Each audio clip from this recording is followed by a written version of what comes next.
Z student academy में खुश आमदीद। आज का जो हमारा सेशन है वो इंटरनेशनल इकनॉमिक्स को लेकर है। बात हो रही थी हिक्सर ओहलन थ्योरी की, और हिक्सर ओहलन थ्योरी के अंदर हम डिस्कस कर रहे थे कॉन्सेप्ट्स को जो कि रिलेटेड थे इंडोमेंट से, फैक्टर इंडोमेंट से। अब उसी से रिलेटेड एक और टर्म एंड कंडीशन है जिसको डिस्कस किया जाएगा सेशन के अंदर, और आपको बताया जाएगा कि फैक्टर प्राइस की इक्वलाइजेशन जो है वो किस तरह से इफेक्ट करती है फैक्टर इंडोमेंट के ऊपर। ठीक है, फैक्टर इंडोमेंट बहुत इंपॉर्टेंट टॉपिक है इंटरनेशनल इकनॉमिक्स का। बेसिकली ये बहुत सारे कॉन्सेप्ट्स को क्लियर करेगा, जहां हम इसकी आपको बताएंगे इसके इंट्रोडक्शन के बारे में, इसकी प्राइस इक्वलाइजेशन के बारे में कि प्राइस इक्वलाइजेशन है क्या, इसकी डेफिनेशन क्लियर करेंगे। फिर उसके बाद हम इसके बेसिक आइडिया और कंसेप्ट्स को डिस्कस करेंगे और फर्दर इसके अंदर इसको डिस्कशन को रखेंगे। फिर उसके बाद हम बात करेंगे सेकेंड स्टेप के अंदर, जहाँ इनकम डिस्ट्रीब्यूशन की बात होगी। इनकम डिस्ट्रीब्यूशन क्या होती है कि किस तरह से जब आप दो फैक्टर्स या दो कंट्रीज अपने फैक्टर्स का यूटिलाइजेशन करते हैं तो किस तरह से इनकम को प्रॉपर तरीके से डिस्ट्रीब्यूट किया जाता है। इस सेशन को डिस्कस करने के लिए आज का सेशन प्लान किया गया है इंटरनेशनल इकनॉमिक्स का। फर्दर हम इसको कंटिन्यू करते हैं। स्टूडेंट्स, जैसा कि हमने पिछले सेशन के अंदर डिस्कस किया था हिक्सर ओहलन थ्योरी को, और उसी के अंदर हमने पॉल समुल्सन का एक थ्योरम डिस्कस किया था।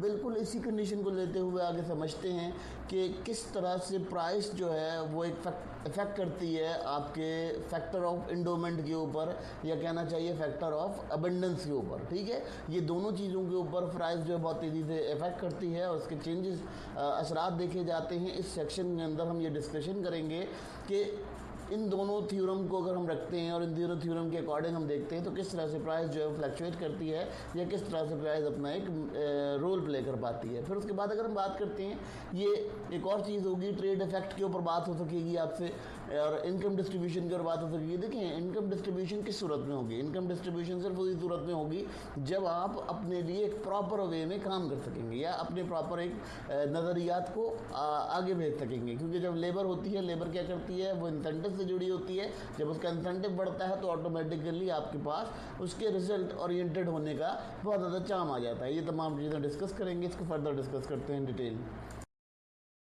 यहाँ पर एक और कंसेप्ट डिस्कस करते हैं कि फैक्टर प्राइस जो है वो क्या करती है, जब आपके जो ट्रेड है, तजारत है, वो एक दूसरे के साथ बिल्कुल इक्विवेलेंट होगी, बैलेंस वे में होगी, यानी आप मार्केट में अपना एक बैलेंस रोल प्ले कर रहे होंगे इंटरनेशनल मार्केट के अंदर। तो वहाँ कंडीशन क्या आती है, वहाँ पर आपका जो लेबर होगा या आपका जो कैपिटल होगा वो मूव नहीं होगा, बल्कि वो एक्सचेंज हो जाएगा। सिंपल है, जैसे हम इन लॉ ऑफ एनर्जी को समझते हैं कि नॉट क्रिएटेड नॉट डिस्ट्रॉयड, बिल्कुल इसी तरह से जो आपका लेबर होगा, वेजेस होंगे, तो वो वेजेस और लेबर जो हैं वो मिलकर आपके लिए एक बराबर तरीके से अपने एक वे ऑफ बिल्डिंग बनाएंगे। ठीक है, ये बड़ा इंपॉर्टेंट मैटर है आपके लिए, आपको डिस्कस भी करना चाहिए क्योंकि इससे आपकी बहुत सारी चीज़ों को क्लैरिफिकेशन मिलती है। फिर दूसरी बात करते हैं कि लेबर एंड कैपिटल किस तरह से आपके लिए सपोर्टर साबित होगा, या आप किस तरह से उसको इंटरनेशनली मूव कर सकते हैं। देखें, वो मूव नहीं हो रहा, लेकिन वो क्या कर रहा है, वो अपनी सर्विसेज, अपनी गुड्स देने के बाद आपको उसका रिटर्न दे रहा है। तो फ्री ट्रेड का बेसिकली मकसद ये होता है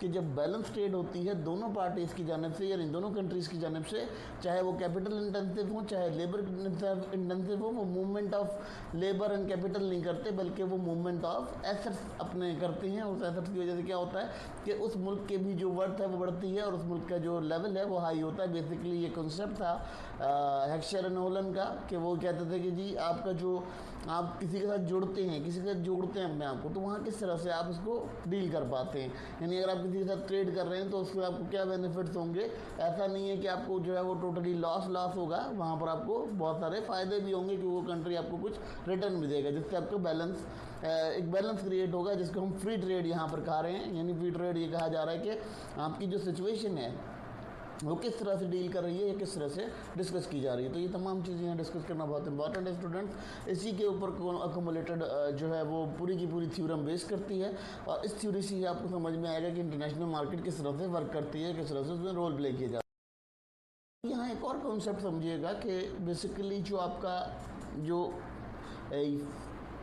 प्राइस इक्विलिब्रियम जो हम बात कर रहे हैं यहाँ पर, प्राइस इक्वलाइजेशन की बात कर रहे हैं। फैक्टर प्राइस इक्वलाइजेशन का ये है कि देखिए कंट्रीज़ जो हैं वो दो तरह के हैं, एक फैक्टर इंटेंसिव कंट्री है, एक लेबर इंटेंसिव कंट्री है, ठीक है। अब फैक्टर इंटेंसिव कंट्री क्या करता है, वो आपके पास कैपिटल, उसके पास गुड्स होती हैं, मशीनरी होती है, दूसरे किस्म के आलात होते हैं जो वो बना पाता है, और कैपिटल उसके अंदर बहुत ज़्यादा इवॉल्व होता है। इसके बाद अगर लेबर इंटेंसिव कंट्री है जहाँ पे लेबर बहुत ज़्यादा पाई जाती है, लेबर रेट बहुत ज़्यादा है, स्किल्ड लेबर बहुत ज़्यादा है, तो वहाँ क्या कंडीशन होती है, वहाँ ये लेबर इंटेंसिव गुड्स होती हैं। लेबर इंटेंसिव गुड्स क्या होती हैं, जैसे फार्मिंग हो गई आपका, फार्मिंग के अलावा और बहुत सारी ऐसी चीज़ें होती हैं जिनमें लेबर यूटिलाइज हो सकता है, जैसे टेक्सटाइल हो गई, फार्मिंग हो गई। इसके अलावा आप देख सकते हैं कि आपके पास और बहुत सारी टेक्नोलॉजिकल चीज़ों में भी आजकल लेबर बड़ी यूटिलाइज हो रही है, तो लेबर इंटेंसिव होती है। और कैपिटल इंटेंसिव ये होती है कि वो मशीनरी बना रहे हैं, कोई टेक्निकल चीज़ें बना रहे हैं, कोई साइंस के ऊपर काम कर रहे हैं, कोई फिक्शंस के ऊपर काम कर रहे हैं, तो वो आपका कैपिटल इंटेंसिव होता है। तो यहाँ पर जो कंडीशन समझनी है कि गुड्स की दो कैटेगरीज होती हैं और कंट्रीज़ की दो कैटेगरीज होती है, एक कैपिटल इंटेंसिव होता है और एक होता है लेबर इंटेंसिव। इसी तरह से अगर हम बात करते हैं यहाँ पर कंडीशन को, तो डिफरेंट होती है गुड्स के अंदर भी। कुछ ट्रेड्स ऐसी होती हैं जो गुड्स की सूरत में ट्रेड की जाती हैं और कुछ इनडायरेक्टली ट्रेड की जाती हैं फैक्टर्स के थ्रू, ठीक है। इनडायरेक्टली फैक्टर्स के थ्रू कैसे की जाएंगी, आप लेबर्स को जो है वो अपने यूज़ करते हैं एफिशिएंटली, तो आपका फैक्टर मोबिलाइज नहीं होता, मगर आपके पास क्या होता है, आपको उसके पास का रिजल्ट या रिटर्न आना शुरू हो जाता है। तो ये कंडीशन यहाँ समझना बहुत इंपॉर्टेंट है, क्योंकि स्टूडेंट देखें, लेट सपोज मेरे पास एक कंपनी है, मैं इस कंपनी में 5 लेबर को रखता हूँ, वो लेबर जो है काम करते हैं मेरे लिए, मैं उससे प्रॉफिट अर्न करता हूँ, ठीक है। मैंने क्या किया, उसे मार्केट में बेचा, मार्केट में बेच के उसके एवज पैसा कमाया, ठीक है। उससे क्या हुआ, उससे मेरे लेबर जो है वो कहीं मूव नहीं हुआ, मोबिलाइज नहीं हुआ, बल्कि मेरे लेबर की जो स्किल्स थी वो मोबिलाइज होकर मुझे रिटर्न मिला। तो बेसिकली ये कॉन्सेप्ट समझाया जा रहा है यहाँ पर। इसी तरह फैक्टर कैपिटल इंटेंसिव कंट्रीज़ भी हैं कि उनका कैपिटल मूव नहीं होता, उनकी मशीनरी जाती है, उनकी चीज़ें जाती हैं, उसके अंदर उनके लेबर वगैरह की जो स्किल्स होती हैं वो तमाम चीज़ों के साथ लगी हुई होती हैं, जिसकी वजह से उनका एक रिजल्ट ओरिएंटेड सिस्टम बनता है। तो बेसिकली इसके जो बेसिक आइडिया है वो यही है कि दो तरीके के कंट्रीज़ होते हैं, उन्हीं दो कंट्रीज़ को हम लेबर और कैपिटल इंटेंसिव में बांट देते हैं, और उसी को बांट के मज़ीद उसके अंदर गुड्स को भी दो तरीके में बांट देते हैं। जैसे कि फैक्टर इंटेंसिटी के हवाले से अगर हम देखते हैं तो पहली चीज़ हमारी कैपिटल इंटेंसिव होती है और दूसरा होता है लेबर इंटेंसिव। तो ये तमाम चीज़ें यहाँ एक्चुअली समझना बहुत इंपॉर्टेंट है स्टूडेंट्स, क्योंकि इसी के बिहाफ पर आपका बहुत सारा इंटरनेशनल इकनॉमिक्स का बहुत सारा जो पोजीशंस हैं वो क्लियर होती हैं। बहुत ज़्यादा क्लियर करने के लिए आपको ये सिस्टम बताया जाता है, ताकि आप बीइंग ए पॉलिसी मेकर तमाम चीज़ों से अवेल रहें कि जब आप कोई पॉलिसी बना रहे हो तो आपके पास क्या क्या चीज़ें मौजूद होंगी। अब होता क्या है, कंट्रीज़ जो ट्रेड में इन्वॉल्व होते हैं उनके पास क्या होता है, उनके पास ये होता है कि वो लेबर इंटेंसिव है। Let suppose labour intensive country है, अब उस लेबर इंटेंसिव कंट्री के अंदर बहुत ज़्यादा रिसोर्स है, बहुत ज़्यादा लोग हैं, बहुत ज़्यादा मेन पावर है, लेकिन मेन पावर की कोई वहाँ पर वक़्त नहीं है, मेन पावर को कोई हैसियत हासिल नहीं है, क्योंकि उनको ट्रेड से पहले उनकी सूरत हाल है कि उनको कोई वेजेस ढंग के नहीं मिल रहे। लेकिन अगर वही चीज़ ट्रेड में इन्वॉल्व हो जाती है, ट्रेड करते हैं, उस ट्रेड के ऊपर क्या होता है, उनको रिटर्न मिलना शुरू हो जाता है। तो ये जो रिटर्न मिलना शुरू होता है ये बड़ा इंपॉर्टेंट होता है, यही आपके लिए बड़ा कारगर साबित होता है। तो उसके बाद बात करते हैं लेबर अबंडेंट कंट्री के अंदर क्या होता है, जब ट्रेड नहीं हो रही होती है तो वो लो वेजेस के ऊपर जाते हैं, ठीक है। और कैपिटल अबेंडन के ऊपर ये होता है, कैपिटल अबेंडन जब किसी के साथ ट्रेड नहीं करते, अपना कैपिटल यूटिलाइज करते हैं, तो उनको हाई वेजेस देने पड़ते हैं और उसके अवध उनको बहुत कम फ़ायदा होता है, ठीक है।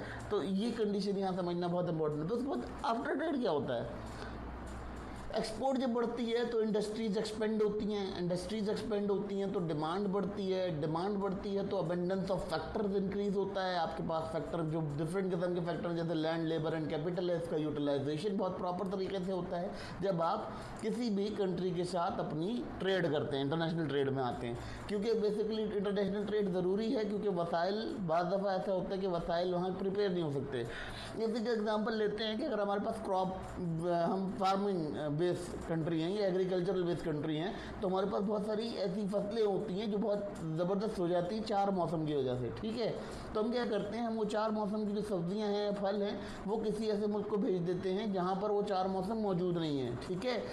तो वो क्या होता है, उससे आपका जायका मिलता है, आपको टेस्ट मिलता है, आपका एक फ्लेवर बहुत अच्छा बनता है, और इससे आपका क्या होता है, आपका लेबर प्रॉपर यूटिलाइज होता है, आपकी टेक्नोलॉजी बहुत अच्छे से यूटिलाइज होती है, आपका जो एक्सेस ऑफ मार्केट है वो बहुत आसान हो जाता है जब आप इस तरह से ट्रेड में इन्वॉल्व हो जाते हैं। इसी तरह बात करते हैं, हम फार्मिंग बेस्ड कंट्री हैं, लेकिन इसी तरह अमेरिकन है या यूएस कंट्रीज़ हैं, वो कैपिटल इंटेंसिव है। तो अब उनके पास क्या है, अगर वो अपनी मशीनरी बनाएंगे, अपने आलात बनाएंगे और वो अपने पास रख लेंगे, तो उनको जो है उसका बहुत ज़्यादा कॉस्ट भरनी पड़ेगी, क्योंकि वो हाई वेजेस पे करेंगे उसको प्रिपेयर करने के लिए, उसकी कोई कॉस्ट उनको रिटर्न नहीं मिलेगी, जिसकी वजह से क्या होता है कि ये जो कंट्रीज़ होते हैं ये बेसिकली एक फॉरम में जमा होते हैं, जिसे हम कहते हैं इंटरनेशनल मार्केट या इंटरनेशनल ट्रेड। ठीक है, तो ये इंटरनेशनल ट्रेड का बड़ा इंपॉर्टेंट कंसेप्ट है जिसको डिस्कस करना यहाँ बहुत ज़रूरी है। उसके बाद बात करते हैं कि जब डिमांड बढ़ जाती है तो सीधी बात है, डिमांड आपकी अपने मुल्क की तो पूरी हो गई। अब लेट सपोज अगर आपने कोई फार्मिंग थ्रेशर बना लिया, थ्रेशर बनाया, तो थ्रेशर की तो ज़रूरत आपको अमेरिका में नहीं है, क्योंकि वहाँ इतनी क्रॉप नहीं हो रही, क्रॉप एरिया बहुत कम है। तो वो क्या करते हैं, वो अपना थ्रेशर यहाँ बेच दिया, तो यहाँ तो बहुत बड़ा एरिया क्रॉप पे है, तो इसी वजह से अंडर डेवलप नेशन या डेवलप नेशन के बीच में जो गैप्स हैं वो गैप्स फिल होते हैं जब हम इंटरनेशनल ट्रेड में जाते हैं। बेसिकली ये जो गैप है, इस गैप को समझने के लिए या फिल करने के लिए ये फैक्टर जो है इम्पॉर्टेंट होता है, क्योंकि फैक्टर प्राइस जो है वो एक दूसरे के साथ मैच आउट करती है। ठीक है, अब इसका जो पूरा का पूरा रिजल्ट होता है, इस पूरी की पूरी भाग दौड़ का जो रिजल्ट निकलता है वो क्या निकलता है। सबसे पहले यहाँ सबसे बड़ा इंपॉर्टेंट रिजल्ट समझ लीजिएगा कि क्या निकलता है। पहला रिजल्ट ये निकलता है कि आपके जो वेजेस होते हैं, जहाँ लेबर इंटेंसिव कंट्रीज़ होती हैं, वहाँ बहुत ज़्यादा अच्छी पैदावार हो सकती है। ठीक है, उनके वेजेस बढ़ जाते हैं, उनका लेवल ऑफ कंसेप्ट बढ़ जाता है, उनकी चीज़ें बढ़ जाती हैं, तो ये उनके लिए बड़ा एक इंपॉर्टेंट सिस्टम बन जाता है। क्योंकि जब वो लेबर इंटेंसिव होते हैं तो जब उनकी चीज़ें गुड्स बाहर जाने लगती हैं, एक्सपोर्ट होने लगती हैं, तो उस सूरत के अंदर भी उनके लिए बहुत सारे प्रॉब्लम्स जो हैं वो रिजॉल्व होना शुरू हो जाते हैं। फिर दूसरा मसला यहाँ आता है कि जो कैपिटल इंटेंसिव कंट्रीज़ होते हैं, जो मशीनरी बेच रहे हैं या कुछ कर रहे हैं, उनको क्या हो रहा है, उनको उनका कैपिटल रिटर्न मिल रहा होता है इसी तरह से कि वो अपनी मशीनरी को बाहर भेज देते हैं और उसके रिटर्न में उन्हें कैपिटल मिल जाता है, जिसकी वजह से उनका कैपिटल बनाने की जो अब कैपिटल इंटेंसिव गुड्स प्रिपेयर करने की जो सलाहियत है वो बढ़ती है, करेक्टर जो उसकी कहना चाहिए कि उसकी जो स्टेज है उसे इंक्रीज़ करने में वो मदद मिलती है। उसके बाद बात करते हैं फैक्टर प्राइस जो है वो कवरेज करती है ग्लोबली, क्योंकि जब दोनों साइड आपके बराबर हो जाते हैं, बैलेंस ट्रेड होने लगती है, तो आपका जो प्राइस फैक्टर होता है वो ग्लोबली एग्जैक्ट हो जाता है। लेकिन अनएक्सपेक्टेडली अगर हम टू नेशन थ्योरी या गैप थ्योरी को देखें, जब हम डेवलपमेंट इकनॉमी को पढ़ेंगे तो वहाँ हमें गैप थ्योरी पढ़ेंगे। गैप थ्योरी के अंदर ये चीज़ बड़ी इंपॉर्टेंट होती है कि वहाँ पर दो नेशंस के दरमियान बहुत बड़ा गैप क्रिएट हो जाता है, जिसकी वजह से प्राइस इक्वलाइज हो नहीं पाती, क्योंकि एक नेशन के पास इतनी चीज़ें नहीं होती, स्किल्स नहीं होते, वो उनको यूटिलाइज नहीं कर पाते अपने प्रॉपर लेबर्स को, प्रॉपर तरीके से प्लानिंग नहीं होती, जिसकी वजह से वो प्राइस इक्वलाइजेशन के प्रोसेस के अंदर बहुत ज़्यादा प्रॉब्लम आ जाता है। जैसे अब अगर बात करते हैं, आप यूएई में हैं और यूएई में आप टैंक फुल करवा रहे हैं, तो वहाँ पर जो आप पेट्रोल ले रहे हैं वो बहुत सस्ता पड़ रहा है। इसी की नस्बत अगर कहीं पाकिस्तान में या किसी और कंट्री के अंदर है, वहाँ आप टैंक फुल करा रहे हैं तो आपको बहुत महंगा पड़ रहा है, वो हज़ारों में जा रही है। तो यही कंडीशन है कि करेंसी इसी तरह से होती है, करेंसी की डिवैल्यूएशन की वजह से आपकी प्राइस नहीं हो पाती, वरना प्राइस इक्वलाइज ही होती है।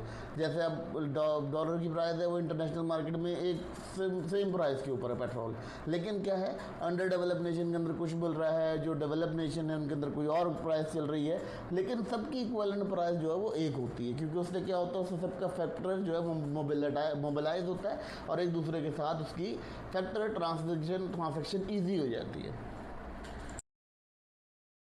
एग्जाम्पल देख लेते हैं, अगर हम पाकिस्तान की बात करते हैं तो पाकिस्तान एक लेबर इंटेंसिव कंट्री है। ठीक है, लेबर इंटेंसिव कंट्री का मतलब ये होता है कि यहाँ लेबर सप्लाई बहुत ज़्यादा है, लेबर बहुत ज़्यादा चीप रेट पे भी काम कर लेती है, बहुत ज़्यादा जिसे कहते हैं कि सप्लाई ऑफ लेबर है। तो यहाँ क्या होता है, पाकिस्तान टेक्सटाइल को एक्सपोर्ट करता है। ठीक है, टेक्सटाइल एक्सपोर्ट करने की वजह से क्या होता है कि यूएसए से मशीनरी जो है वो एक्सपोर्ट करवाई जाती है। ठीक है, यूएसए जो कैपिटल इंटेंसिव है, उसके पास कैपिटल बहुत ज़्यादा है, तो वो मशीनरी वगैरह और उसके जो टूल्स वगैरह होते हैं वो बना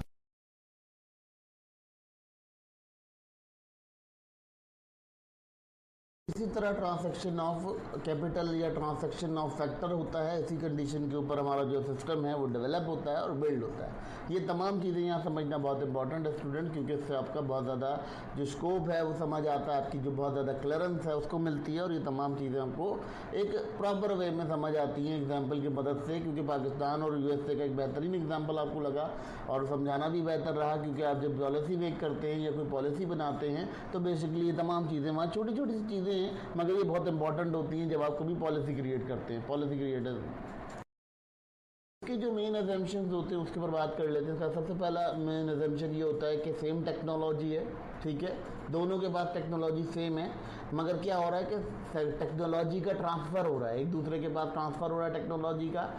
उससे क्या हो रहा है, उससे जो है वो आपको रिसोर्सेज मिल रही हैं, उससे आपको एक रिजल्टिंग फैक्टर मिल रहा है, उससे आपको क्या एक लेवल अप हो रहा है, ठीक है, ये कंडीशन समझ आ गई। दूसरी कंडीशन क्या होती है, परफेक्ट कंपटीशन है आपके पास। परफेक्ट कंपटीशन ऐसे है कि इंटरनेशनल मार्केट में आप जैसे कई कंट्रीज़ हैं जो अपनी सर्विसेज दे रहे हैं, उसकी वजह से क्या हो रहा है कि इंटरनेशनल मार्केट में एक परफेक्ट कंपटीशन बिल्ड हो रहा है, ठीक है, जिसकी वजह से प्राइस जो है वो ऑटोमेटिकली अपना एक जैसे कहना चाहिए कि लेवल अपने फ्लोर पे मुकर्रर है, ठीक है। उसके बाद अगर बात करते हैं, अब आपके पास नो ट्रांसपोर्ट कॉस्ट है, क्योंकि आपने क्या किया, आपने उसको जो है वो एक लेवल के ऊपर लेकर चले गए हैं, क्योंकि जब आपने उनकी यूज़ की चीज़ों को आपने इस्तेमाल कर लिया और उनकी इस्तेमाल की हुई चीज़ों को आपने इस्तेमाल कर लिया, तो सूरत में क्या हुआ कि दोनों की जो कंडीशन थी वो लो ट्रांसपोर्टेशन कॉस्ट के ऊपर चली गई या नो ट्रांसपोर्टेशन कॉस्ट के ऊपर चली गई, क्योंकि उन्होंने कोई ऐसा नहीं किया कि लेबर भेज के वहाँ काम करवाते, वो तमाम चीज़ें करते, वो ये कंडीशन जो बाहर होगा। बेसिकली ये जर्नल मॉडल है, जर्नल मॉडल को समझना इसलिए इंपॉर्टेंट है कि प्राइस जो है इक्वलाइज कैसे रहती है और इंटरनेशनली कैसे इक्वल रहने की कंडीशन। फिर उसके बाद फ्री ट्रेड। अब क्या होता है, फ्री ट्रेड का एक और मतलब होता है, बहुत दफ़ा होता है ट्रेड रिस्ट्रिक्शन लगती है, जैसे आपने देखा होगा सैंक्शन लगे लास्ट टाइम, यूएस ने सैंक्शन लगाया, फिर उसके बाद उसने वो अपना टैरिफ लगा दिया। वो टैरिफ वगैरह जो है, ये टैरिफ वगैरह क्या करते हैं, नुकसान करते हैं, क्योंकि इससे क्या होता है, इससे आपकी जो प्राइस है वो उसमें फ्लक्चुएशन आती है और बहुत ज़्यादा प्रॉब्लम्स होती हैं। आपका लेबर होता है, लोकल लेबर पिस जाता है, बाकी डिफरेंट किस्म के मामला उससे जुड़े होते हैं। फिर फैक्टर ऑफ होमोजीनस, यानी बाद दफ़ा ऐसा होता है कि फैक्टर जो हैं बहुत ज़्यादा होमोजीनस होते हैं, एक दूसरे के मिलते जुलते फैक्टर्स होते हैं। सीधी बात मैंने आपको बताई कि एक बंदा मशीनरी बनाता है तो वो अपनी मशीनरी को इधर भेज देता है, जिससे उसको कैपिटल मिल जाता है, और जब वो यहाँ से टेक्सटाइल लेके जाता है तो उसकी जो कपड़े की डिमांड है वो पूरी हो जाती है। तो अगर फ्री ट्रेड होती है तो फ्री ट्रेड के अंदर कोई सैंक्शन या कोई बैरियर्स नहीं होते, जिस बैरियर्स के ऊपर अभी हम आगे जाके बैरियर्स भी डिस्कस करेंगे, वो भी एक इंपॉर्टेंट टॉपिक होगा हमारे लिए, क्योंकि बैरियर्स भी आपके लिए एक बड़ा इंपॉर्टेंट और बड़ा एक इवेंट टेकिंग जो सिस्टम है वो समझ में आता है।